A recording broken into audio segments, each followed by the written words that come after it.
안녕하세요. 돈셰프의 최경문입니다. 오늘도 두 분 전문가 안봉학, 오경영 전문가님 모셨습니다. 안녕하세요. 네, 안녕하세요. 예. 그러니까 자녀가 있고 배우자가 있으면 예를 들어서 배우자가 직장을 다니는 경우 상관없는데 자녀가 직장을 다녀서 그 밑에 필요병들 올라가 있잖아요. 그런데 이제 아빠가 소득이 있어서 아빠가 필요병들 탈락이면 엄마도 자동 탈락. 예, 왜냐하면 자녀보다는 배우자 우선이기 때문에 배우자 소득이 있어서 탈락되는 거기 때문에. 그리고 마지막 한 가지가 다 소득은 없으신 어르신들도 많잖아요. 네. 국민연금 이런 거 없더라도 과세 표준이 9억이 넘어가면 그러면 공시지가로 15억이 넘어가면 부동산만 있다 현금으로는 없더라도 건강보험을 지역으로 내셔야 돼요. 내년 7월에 바뀔 예정입니다. 네. 이 부분도 굉장히 중요할 것 같아요. 네. 그래서 제가 우리 화면에 보이는 것처럼 한번 예시를 들어봤어요. 네. 사업소득이 1,000만 원, 그러니까 국민연금이 1,000만 원 받는다는 얘기인데요. 여기 사업소득으로 1,000만 원 잡아놓은 거는 국민연금을 2,000만 원 수령하더라도, 그러니까 그 자격 기준이 될 때는 국민연금을 총액으로 보는 거고요. 2,000만 원 수령한 총액이 2,000만 원 넘었느냐, 그러면 지역으로 넘어가는 거고요. 예. 그럼 2,000만 원 수령한 거를 전부 다 소득으로 보느냐, 그러진 않고요. 국민연금 수령한 금액의 50%를 소득으로 봅니다. 그래서 2,000만 원 수령하신 분이 소득 금액으로 1,000만 원이 잡힙니다. 네. 그리고 여기 보면 재산 금액이 9억이란 얘기는 공시지가로 15억짜리 부동산을 갖고 있다는 얘기입니다. 딱 두 가지만 제가 넣어봤어요. 그 다음에 자동차는 한 4,500만 원짜리. 내년부터는 자동차는 4,000만 원 넘는 차량에 대해서만 건보료가 부과됩니다. 요 세 가지. 네. 웬만한 분들은 아마 대부분 다 서울에 집이 하나 있는 분들은 이 기준에 대부분 다 맞을 거예요. 예. 그러면 건보료 얼마 나오냐? 내년에 바로 35만 원 나옵니다. 이거를 연으로 내시는 게 아니고 매달 내시는 매달 내야죠. 네. 네. 건보료는 이 정도 말씀드리고요. 그래서 마지막으로 뭐가 중요하느냐? 우리가 이제 제가 아까 앞부분에 퇴직연금이라든가 그다음에 기관상품을 많이 말씀드렸어요. 네.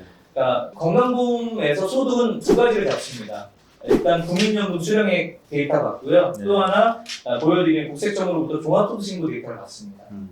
그래서 은퇴하신 분들은 최대한 종합소득 신고를 피해 가시는 게 저는 아주 중요하다고 봅니다. 네, 네. 그래서 비과세 상품, 그다음에 세금이 없는 상품 또는 세금이 이연되는 상품 이런 것들을 좀 최대한 좀 활용하시면 굉장히 좀 노후에 도움이 많이 되실 겁니다. 네. 우리 의료비 준비에 대해서는 우리 의사님께서 말씀해 주시겠습니다. 저희가 처음에 시작할 때 건강보험도 잘 준비되어 있고 노후 준비도 되어 있는데 의료비가 필요한지 물어보셨잖아요. 네. 지금 2015년도에 이제 연평균 그 65세 이상 노인들이 이제 지출하는 의료비가 한 357만 원이고요. 2030년 에는 760만 원으로 2배 정도 예상한다고 합니다. 그래서 보통 한 달에 의료비로 지출을 현재 기준으로 보면은 30-40만 원 정도를 지출하신다라고 봐야 되는 거거든요. 네. 그래서 노후 시기에 그 의료비는 굉장히 중요한 지출 항목 중에 하나고요. 가입한 이제 보험의 현황이나 부자 분석은 지금 시점에서 반드시 필요한 이유가 방금 전에 저희 안봉학 전문가님께서 말씀해 주신 것처럼 건강보험료 지출이 평균적으로 중산층 이상 되시는 분들이 30만 원 이상의 지출이 되잖아요. 근데 보통 은퇴 시점에 가입되어 있는 보장보험 내용을 보면은 상가족 기준으로 보통 50만 원 위아래로 가입하고 계신 분들이 굉장히 많이 있거든요. 그러면 아까 저희가 450만 원이라는 현금 흐름에서 의료비와 건강보험료 지출 80만 원 정도가 됩니다. 그러면은 굉장히 큰 부분이잖아요. 그래서 보험료를 계속해서 납입할 수 없는 상황이 발생할 수가 있어요. 그래서 은퇴를 앞두고 지역가입자가 되시는 분들은 대부분 현재 내고 있던 보장성 보험료에 대한 부담을 굉장히 크게 느끼고 계신 거죠. 그래서 보험료 현황이라든지 보장 분석은 반드시 필요한 거고요. 또 지금 은퇴를 앞두고 계신 그 60년대생, 50년대생 이런 분들은 최초에 이제 직장 생활을 시작하실 때 대부분 지인들의 어떤 권유에 의해서 보장성 보험을 가입하셨거든요. 그래서 이분들은 대부분 과거에 90년대나 2000년대 중반까지 가입한 보험들이 많이 있으세요. 그 당시에 보험은 대부분 보장 기간이 짧고 70세 혹은 80세까지만 보장이 되는 보험들이 많이 있고요. 그 다음에 보장 범위도 굉장히 적습니다. 그리고 충분하게 보장을 해줄 수 있는 만큼 보장이 크지도 않아요. 그런데 이제 납입보험료는 보장성 보험의 특징상 대부분 자동체를 하고 있기 때문에 본인들이 어떻게 가입되어 있는지 제대로 잘 모르고 보험료는 일정 정도 지출이 되는 그런 상황들이 되게 많이 있으신 거죠. 실제로 은퇴 예정하신 분들 혹은 50대 그 주부분들이 이제 남편의 은퇴를 앞두고 이 보장성 보험들을 다 갖고 와서 상담을 해드린 케이스가 지난달에 있었는데 대부분이 지금 제가 말씀드린 그 납입료량 문제하고 그다음에 보장 범위나 보장 기간이 충분치 않은 부분들이 굉장히 많았거든요. 그래서 보장 구성은 반드시 전문가들을 통해서 필요한 부분이고요. 그리고 보험료가 아까 말씀드린 대로 저희가 450만 원의 현금 흐름에서도 한 30만 원 정도를 예측했잖아요. 대부분은 이제 저희가 만난 지금 정도 450만 원 정도의 현금 흐름을 발생시킬 수 있는 분들은 대부분 부자성 보험료는 한 50만 원에서 60만 원 정도 지출을 하고 계시기 때문에 그것을 반드시 좀 줄여가셔야만 고정 지출을 좀 줄일 수 있는 그런 거고요. 그리고 한 가지 또 이 시점에서 말씀드려야 될 것들이 실손보험은 그 50대 중반 이후에 많이 상승하거든요. 네. 실손보험은 대부분 갱신형 상품으로 되어 있어요. 그래서 이제 실손보험의 어떤 특징에 대해서 조금 인지를 하고 계셔야 되는데 아까 말씀드린 것처럼 지금 은퇴를 준비하고 계신 분들은 대부분 경제 활동기가 실손보험이 1세대, 2세대가 나왔을 때 많이 이제 주로 경제 활동을 하시고 보험을 가입하셨기 때문에 표준화 이전의 상품이 있거나 표준화된 상품, 그러니까 1세대, 2세대의 실비보험을 많이들 갖고 계세요. 근데 이 보험들은 100% 보장되고 그 자기부담금이 적다라는 장점이 있지만 보험료가 갱신할 때마다 굉장히 많이 오르는 단점이 있거든요. 그래서 지난달까지 2021년 6월까지 판매됐던 3세대 실손 보험으로 많이들 전환 상담을 지난달에 많이 좀 했었는데 아직 그 전환을 하시지 못한 분들도 4세대 실손이나 이런 것들로 전환해야 되는지 이런 부분들을 좀 검토하는 것들은 반드시 필요한 것 같습니다.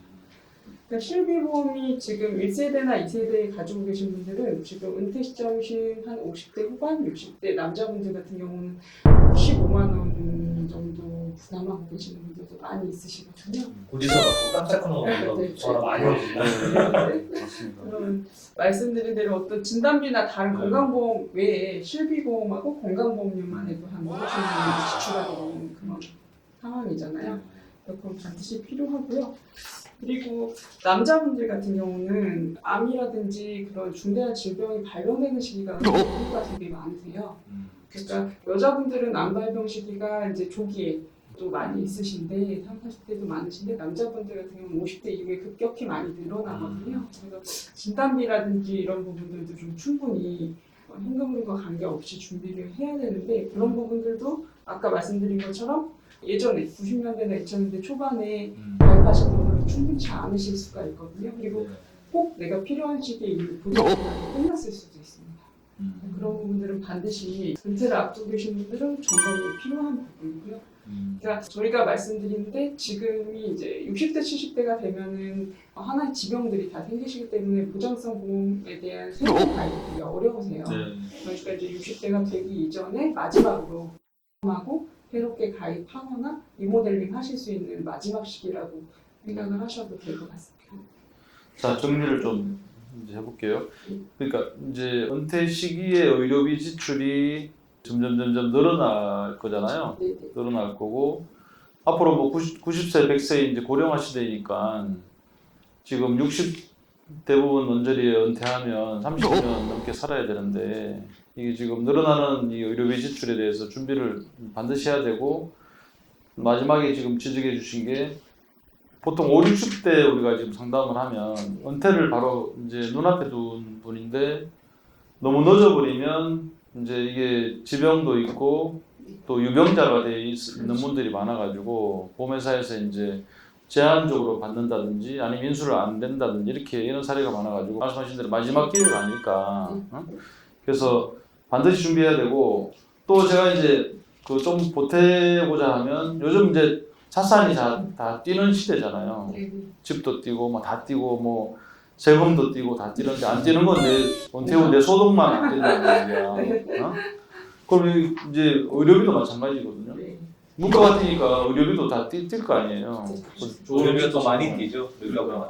좋은 음식도 사 먹어야 되고, 예를 들어 내가 뭐 질병에 걸리면, 그럼 이 관련해서 이제 다 준비를 지금부터 철저히 안 하면 진짜 나중에 낭패 보게 되는데, 진짜 이 나의 보험 분석, 보장 분석은 아까 보장 기간, 보장 범위 강조하셨잖아요.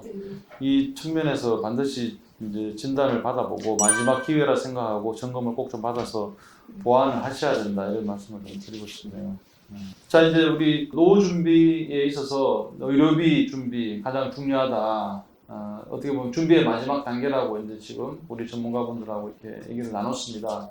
그것처럼 의료보험 내가 준비하고 있는 보장도 한번 마지막 점검받을 기회고, 또 개인이 들고 있는 그런 이제 보험뿐만 아니라 내가 이제 지역 가입자로서 이제 전환이 됐을 때 이제 준비해야 될 점, 짚어봐야 될 점, 그런 부분도 굉장히 중요한 포인트라고 봅니다. 그래서 꼭 전문가 상담을 받으셔가지고 좀 슬기롭게 노후 생활을 준비하는데 보탬이 됐으면 합니다. 이상입니다.